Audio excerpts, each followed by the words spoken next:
Friends, இன்றைக்கு கர்த்தர் நமக்கு கொடுத்திருக்கிற வாக்குத்தத்தமான வசனம் நீதிமொழிகள் 20:30.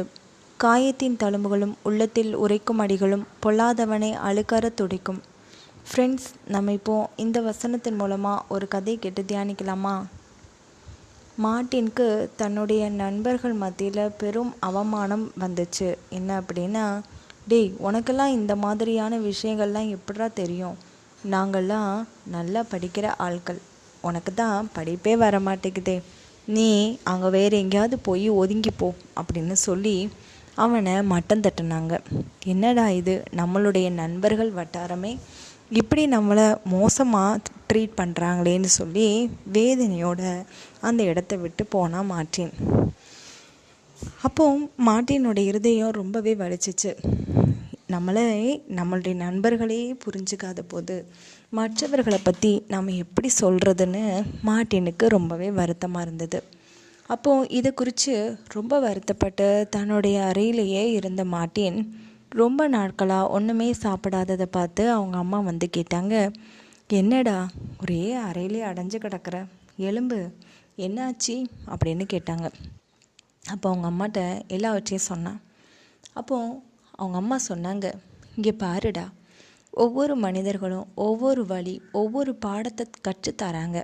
அந்த பாடத்தை நிமித்தம் ஒவ்வொரு மாற்றம் கண்டிப்பாக வரத்தான் செய்யும்.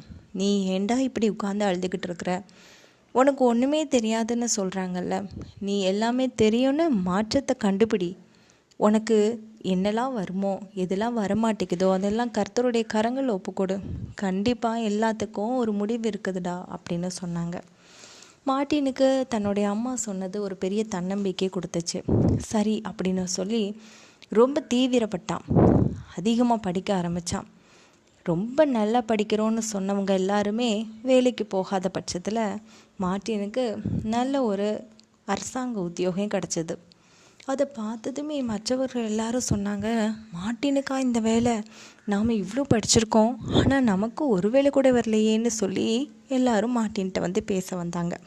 அப்போ மார்ட்டின் சொன்னால், ஒவ்வொரு வழியுமே எனக்கு பாடத்தை கற்றுத்தரதான் செஞ்சிச்சு. ஆனால் அந்த பாடத்தை கற்றுக்கொள்ளும்போது ரொம்ப நான் வேதனைப்பட்டேன். ஆனால் அந்த பாடத்தின் வழியாக நான் உள்ள பிரவேசிக்கும் போது தான் தெரிஞ்சிச்சு அழகான மாற்றத்தை உருவாக்க போகுதுன்னு. இதுதான் அந்த மாற்றம். இப்போ பார்த்தீங்களா, உங்களை விட நானும் 4 எழுத்து படித்த மாதிரியும் ஆச்சுது, ஒரு பெரிய வேலை கிடச்ச மாதிரியும் ஆயிடுச்சு. இப்போது எனக்கு ஒரு பெரிய மாற்றத்தை கர்த்தர் கொடுத்துருக்காருன்னு சொல்லி ரொம்ப சந்தோஷப்பட்டு தன் வேலைகளை இஷ்டத்தோடு செய்ய ஆரம்பித்தான். ஃப்ரெண்ட்ஸ், இந்த கதையை கேட்டிங்களா?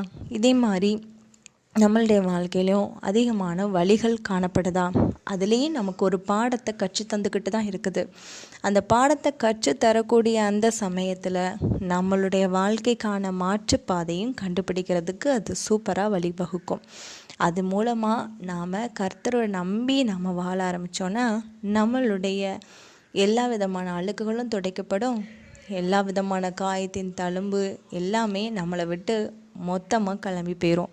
அதுக்கப்புறமா கர்த்தருக்குள்ளே நம்ம சந்தோஷமாக இளைப்பாற முடியும். கர்த்தர் உங்களை ஆசீர்வதிப்பாராக. ஆமீன்.